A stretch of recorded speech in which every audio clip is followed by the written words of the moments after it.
Edwards. Oh, Edwards! Shot clock at 7. He'll dance. Great cut over and a shot. What did we do to deserve Anthony Edwards? First, we had his airness himself, Michael Jordan, the guy responsible for making the game global. Everyone wanted to be like Mike. Then we got the Black Mamba, Kobe Bean Bryant, who also wanted to be like Mike and got pretty close. Now we got Anthony Edwards, the charismatic 22-year-old who has the makeup to take over the NBA. LeBron James has been the face for the last 15 years, but he's literally the oldest player in the league, so the NBA has been trying to find his replacement. Zion Williamson was the initial hopeful, but injuries have kind of thwarted his face of the NBA path. Now the NBA is going all in on 7'3" prodigy Victor Wembanyama, and we understand why. Obviously, he's 7'3" with an 8-foot wingspan. He can handle the ball like a guard, shoot from deep, and play defense. It makes sense, but at best, Wemby is a few years away.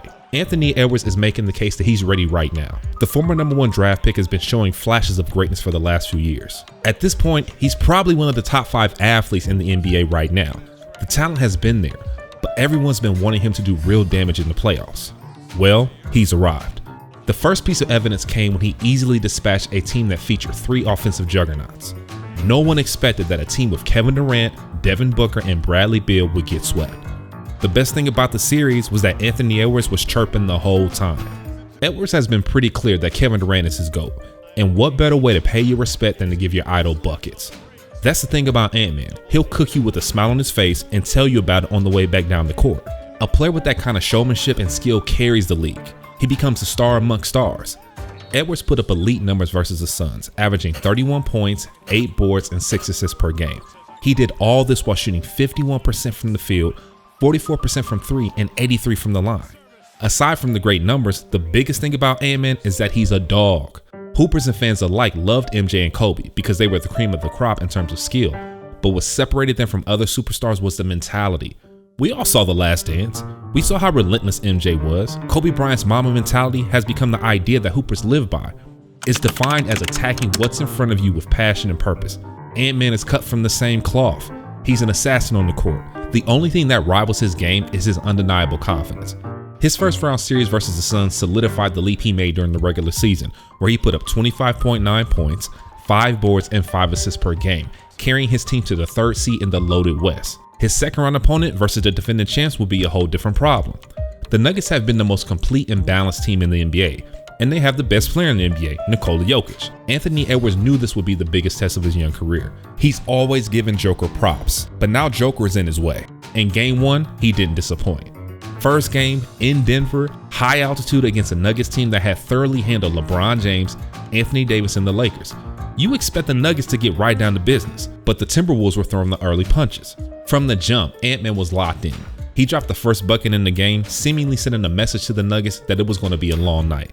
Before you knew it, the score was 18-4. The Nuggets are championship tested though, so they responded as expected and took back the lead 23-25 to end the quarter. The Nuggets seemed to have every answer but the most important one. What do you do with Anthony Edwards? As the second quarter played out, they were still trying to answer that question. The Joker was handling his best player in the world duties, getting buckets, rebounding, making plays for his teammates, trying to provide a little cushion for his squad. But whenever Edwards sensed the game was getting away, he'd go into his MJ bag to keep the T-Wolves within striking distance. The Ant-Man equation seemed to be evolving as the game went on. Edwards was scoring 9 straight points and keep the game close before he got some help from fellow All-Star Karl Anthony Towns. This is what the great ones do. You're in a hostile environment, refs are missing calls, and your teammates just don't have it. You gotta keep the ship moving until they find their way. When the third quarter came, his squad came through. He would play the entire quarter, but his teammates would do the heavy lifting. Both Mike Conley and Karl Anthony Towns told Ant-Man, "We got you." Both guys would go perfect from the field and each score 11 points in the third. The scoring boost gave the T-Wolves the lead and the break Anthony Edwards needed to recharge for the fourth. And let's just say, the kid was rejuvenated. The game was going back and forth at the beginning of the fourth, with both teams playing tight defense, hitting tough shots. Luckily for T-Wolves fans, Batman was on the court, and he went to his utility belt a few times, making it crystal clear that Denver better go back to the drawing board. Reverse tween, left to right cross, fadeaway midi.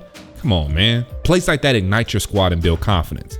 Role players get energy and step their game up as well. And for the T-Wolves, Naz Reid played the Robin role to a T, getting critical buckets, finishing with the team leading 14 points in the fourth. But Ant-Man, the kid went full Jordan mode, hitting the dagger of the game. He even had Jamal Crawford struggling to keep the MJ comparisons quiet. Watch Anthony Edwards right here, just dominating the game from the mid-range area, fadeaway. I'm not saying who, Reg, but it looks kind of familiar. Late game takeover in the mid-post fadeaway style. The T-Wolves took game 1 with a solid but reasonable win. Game 2, though, was a whole different matter altogether. The Nuggets stepped into game 2 locked in and looking to bring back the signature dominance on the court. And early on, the Nuggets struck gold with Aaron Gordon. Dude was on a heater, putting up 13 points in the first. It seemed like this would be the Nuggets' revenge game. Thing is, when you got a dude like Ant-Man leading, who can smell blood in the water, it gets easy for the whole team to lock in, and that's exactly what happened. The Minnesota Timberwolves put on a defensive clinic, stifling the champs up and down the court. The wing defenders hounded Jamal Murray from the jump. The work Karl Anthony Towns and Naz Reid did to the current best player in the world was immaculate. Being completely honest, the Joker looked nothing like the player we've been used to. He looked completely sped up, he was committing turnovers and getting his shot blocked. But the most surprising aspect of the game was the Denver Nuggets' emotional collapse. They had a complete meltdown. On a pretty non-controversial non-call, Nuggets coach Mike Malone looked like he was ready to take it there with the rest. Later on, Jamal Murray apparently threw a heating pad on the floor during gameplay. At one point, the Timberwolves were up by 30 and had the Nuggets looking shook. And while the Nuggets were in shambles, that guy Anthony Edwards was in his bag. He got to the rim, he made plays, he gave you the MJ lookalike midi. That game was over by halftime and the Wolves would win by 20 plus. We head to Minnesota now, and it could get really ugly. Jokic needs to be the Joker, but we're witnessing a new Batman on the other side. Anthony Edwards is the Dark Knight of the NBA. You guys think Anthony Edwards is the best player in the NBA? Let us know in the comments. If you like our content, please like and subscribe. Later.